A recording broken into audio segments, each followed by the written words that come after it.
Welcome to Matters Financial and Geopolitical from the Frontier. Thank you for stopping by.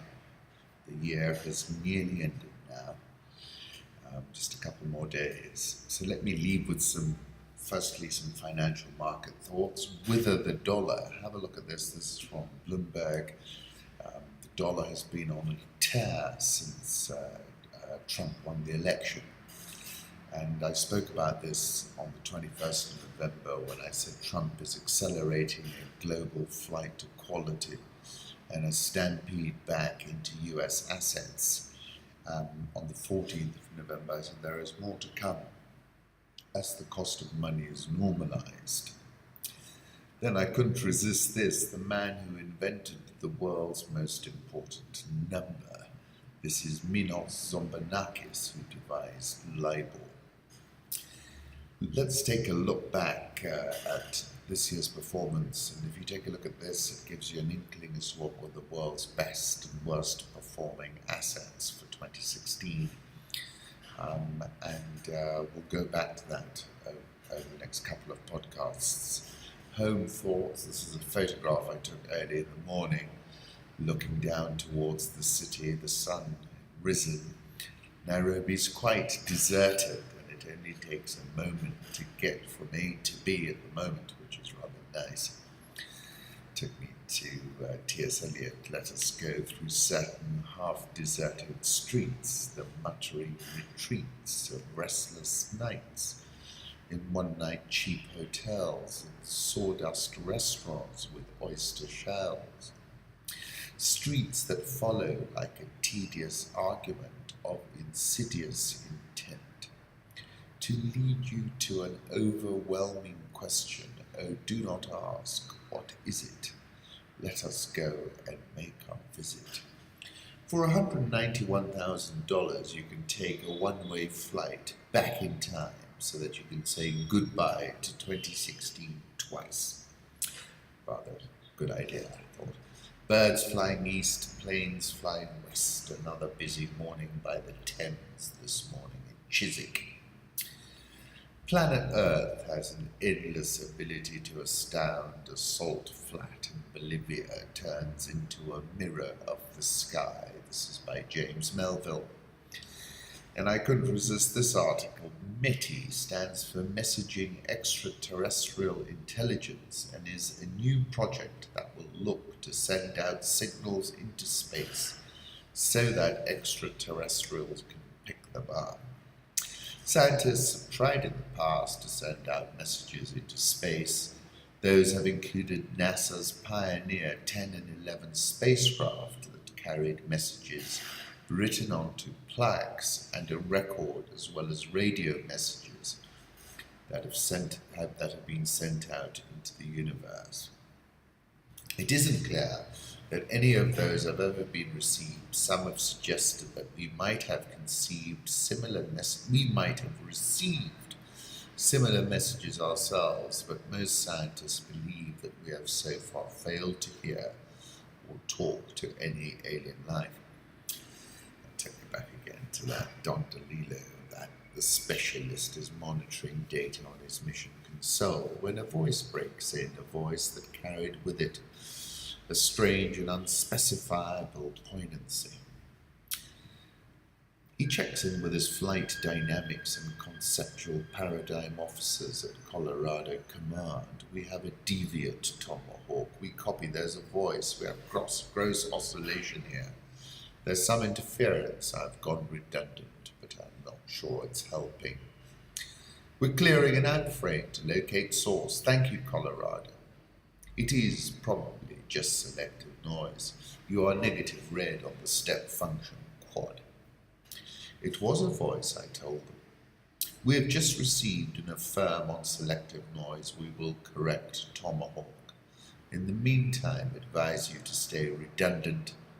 The voice, in contrast to Colorado's metallic pigeon, is a melange of repartee, laughter and song, with the quality of purest and sweetest sadness. Somehow, we are picking up signals from radio programs of 40, 50, 60 years ago. Life is a seesaw. Oh, that was good. The lady in this photo is the Defense Minister Tomomi Inada, who China is criticizing for visiting the Yasukuni shrine yesterday. And she said these two things. This year, the president of the country that dropped the atomic bomb visited Hiroshima. And yesterday, the Prime Minister made remarks of consolation at Pearl Harbor, she told reporters.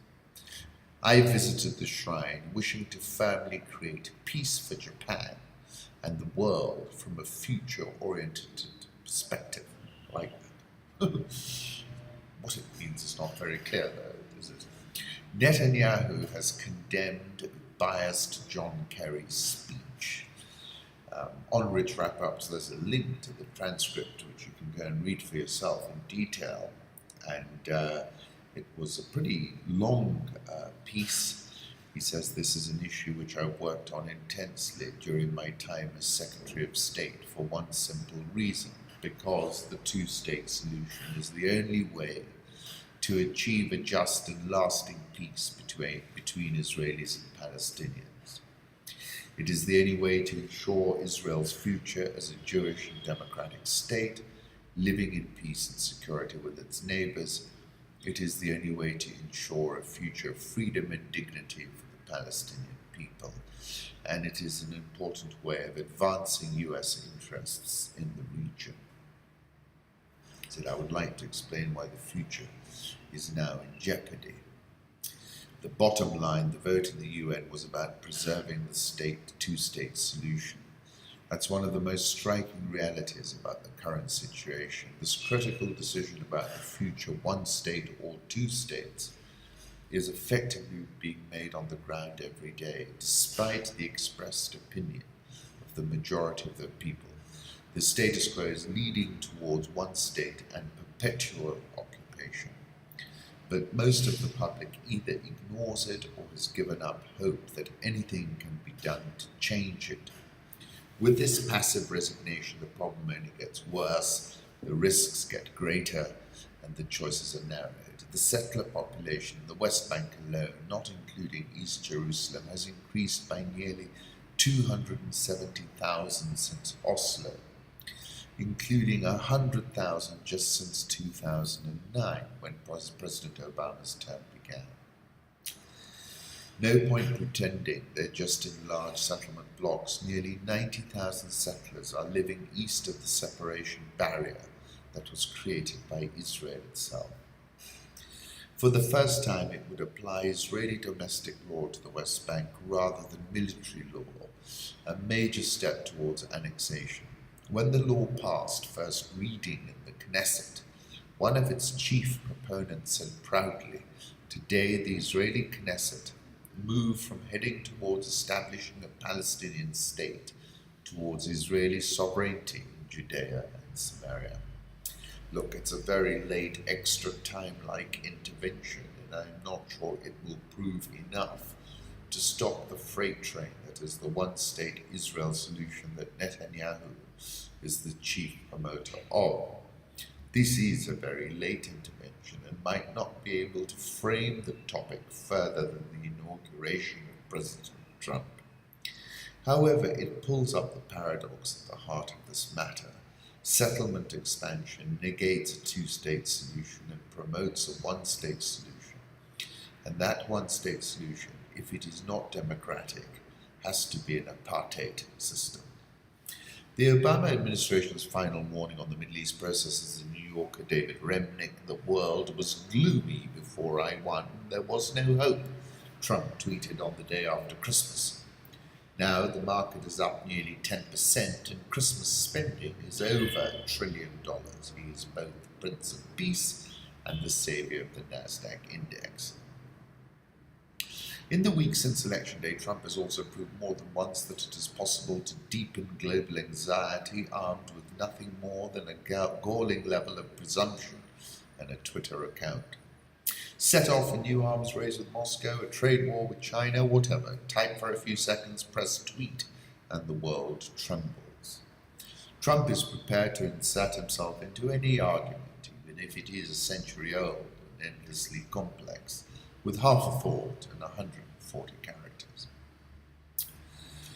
Then talking about the tweets that went round, we cannot continue to let Israel be treated with such total disdain and disrespect. They used to have a great friend in the US, but not anymore.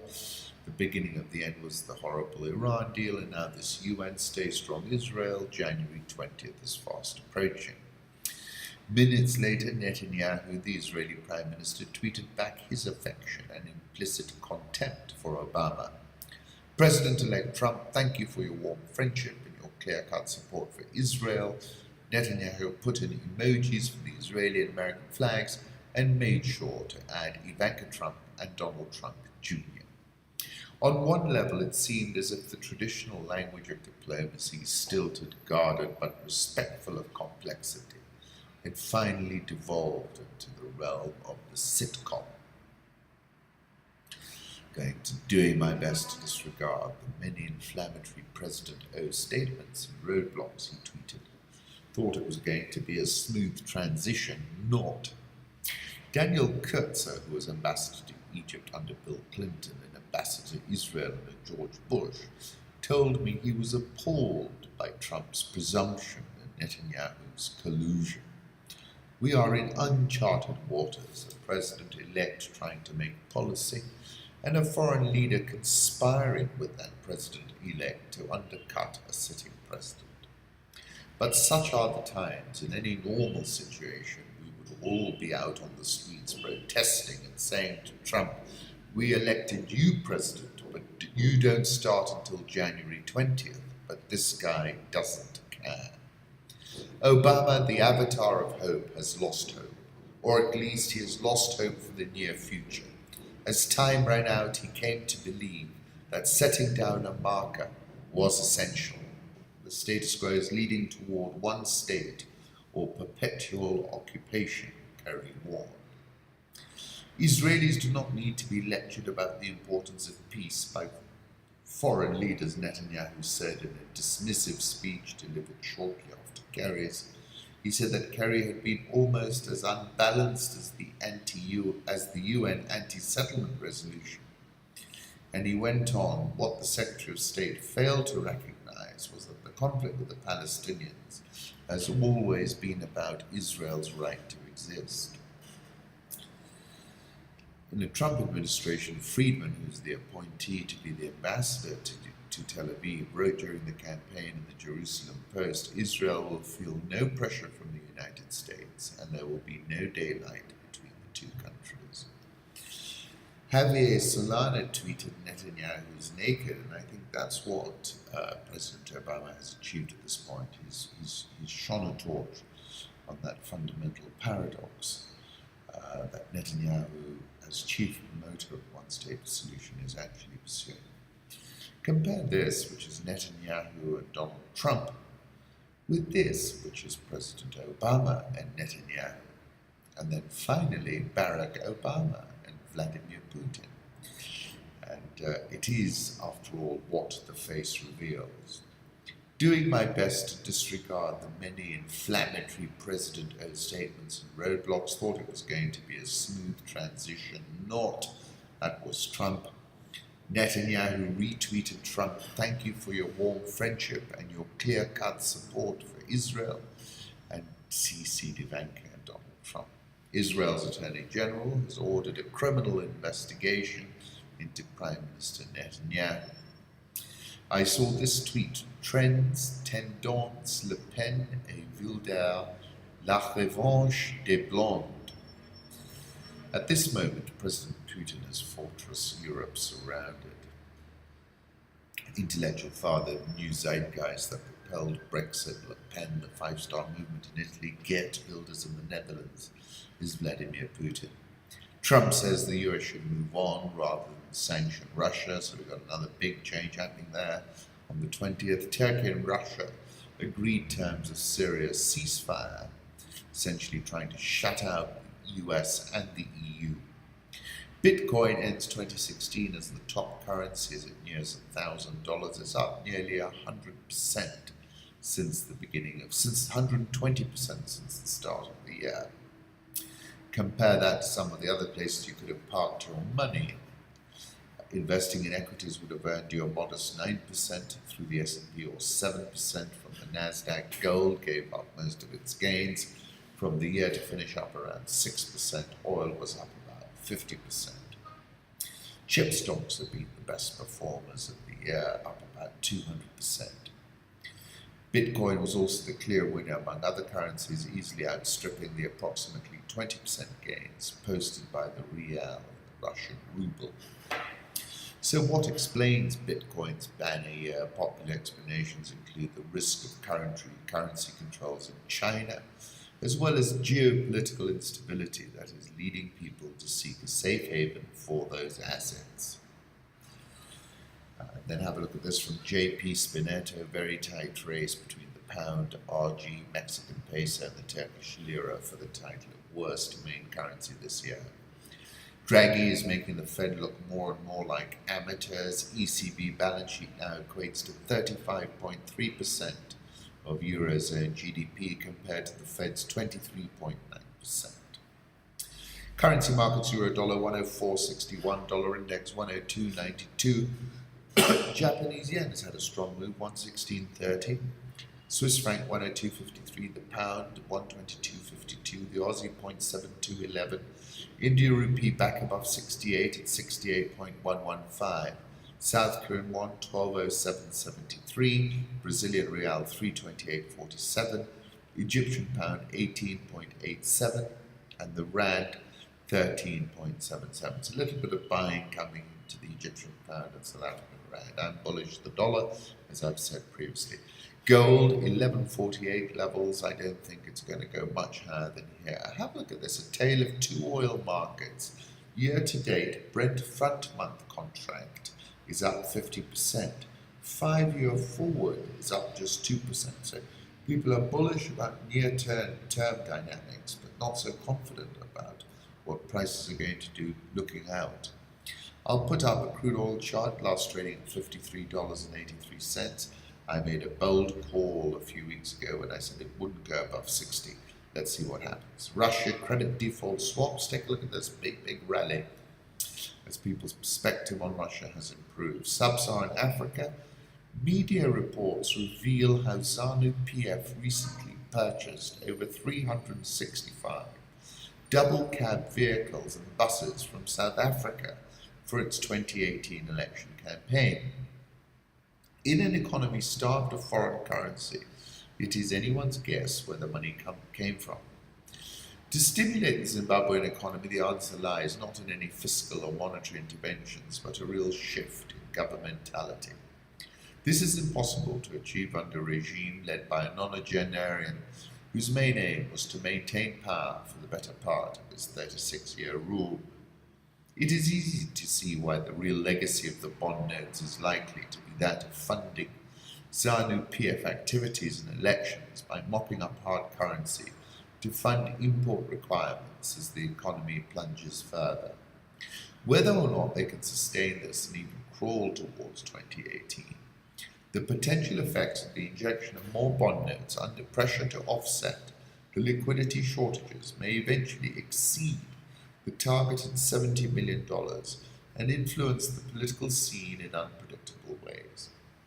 In short, it appears that bond notes are much less of an export incentive for the economy, but have immediately benefited ZANU PF by providing it with a monopoly over the foreign currency in circulation, and that saved in people's bank accounts. The replacement bond notes have not offset cash shortages, but they've simply worsened people's circumstances, as they are forced to accept a currency they do not trust and whose value is uncertain. Bond notes increasingly appear as a hidden tax for ZANU PF's 2018 elections and an import facility for itself and its elites. Typhoid outbreak has struck Harare. A 13-year-old girl has died. South African all-share rallied 1.87% yesterday, narrowing the year-to-date loss to 0.73%. Dollar versus rand, the rand's been firming of late, but if you look at this chart that I'm about to put up, you'll see the trend is actually for a stronger rand. I like this photograph because it captures CC plus his wife. His wife has been very, very careful not to be caught on camera. Egyptian pound, we've firmed, gone below 19. You remember we touched 1950 just a few sessions ago. Nigeria all share down 6.82% this year. Ghana Stock Exchange Composite Index is down 16.7% this year. Ambassador Power, women in Somalia were banned from sports. 2016, they compete in the country's first national women's basketball tournament in 25 years. The U.S. Securities and Exchange Commission is investigating the sale of $850 million in bonds issued by Mozambique. This is Credit Suisse, VTB Group, France's BNP Paribas, the tuna fishing saga, but there's a lot of detail in this. Do take a look. If you're not able to go to the Wall Street Journal, I have put some content onto Rich Rambam, so you can take a look at that. And it's a very murky tale. Rwanda has lowered its key repo rate to 6.25%, first reduction since 2014. Moving to Kenya, armed police have been withdrawn from parliament as Speaker orders probe into court. Kenya's vote in 2017 will be quiet, but violence avoided may be violence delayed. This is The Economist.